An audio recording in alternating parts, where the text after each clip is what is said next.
Hi friends అందరికీ welcome to Sridhar studies. Video చూస్తున్న ప్రతి ఒక్కరు వీడియోని లైక్ చేయండి. ఇంకా ఎవరైనా సబ్స్క్రైబ్ చేయకుంటే మాత్రం తప్పకుండా సబ్స్క్రైబ్ చేసుకోండి. మనకు ఇవాల్టి అప్డేట్ కనుక చూసుకున్నట్లయితే డిఎస్సికి క్యాబినెట్ ఆమోదం అనేది తెలిపింది. మరియు ఏపీ నిరుద్యోగులకు రాష్ట్ర ప్రభుత్వం శుభవార్త చెప్పింది. 6100 పోస్టులతో డిఎస్సి 2024 నోటిఫికేషన్ విడుదలకు మనకు ఆమోదం అనేది తెలపడం జరిగింది.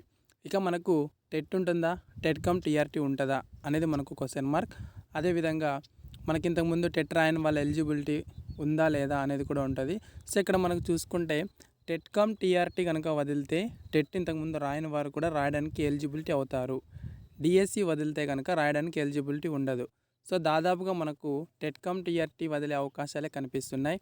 లేదంటే మనకి ఇంతకుముందు వచ్చినటువంటి పేపర్ స్టేట్మెంట్లో కనుక చూసుకున్నట్లయితే మొదట టెట్ నిర్వహిస్తామని చెప్పారు, తర్వాత డిఎస్సి కండక్ట్ చేస్తామని అయితే చెప్పారు. సో మనకి ఇప్పుడు టెట్ నిర్వహిస్తారా లేదంటే డిఎస్సి నిర్వహిస్తారా అనేటువంటి విషయంపై మనకు క్లారిటీ అయితే రావాల్సి ఉంది.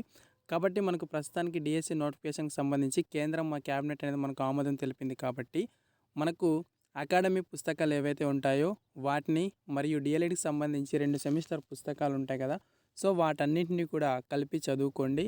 అదేవిధంగా దీనికి సంబంధించి ఫ్రీ ఎగ్జామ్స్ సంబంధించి ఆన్లైన్ ఎగ్జామ్స్ కూడా నిర్వహిస్తున్నాం.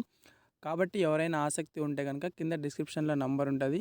సో ఆ నంబర్కి మెసేజ్ చేయండి. ఆ నంబర్కి మెసేజ్ చేసినట్లయితే కనుక వారికి కూడా ఎగ్జామ్స్ అనేది డైలీ టెస్ట్లు కండక్ట్ చేయడం అనేది జరుగుతుంది. ఓకే ఫ్రెండ్స్, ఇది డిఎస్సికి సంబంధించినటువంటి అప్డేట్ అనమాట. వీడియో నచ్చితే లైక్ చేయండి. ఇంకా ఎవరైనా సబ్స్క్రైబ్ చేయకుంటే మాత్రం తప్పకుండా సబ్స్క్రైబ్ చేసుకోండి. Thank you.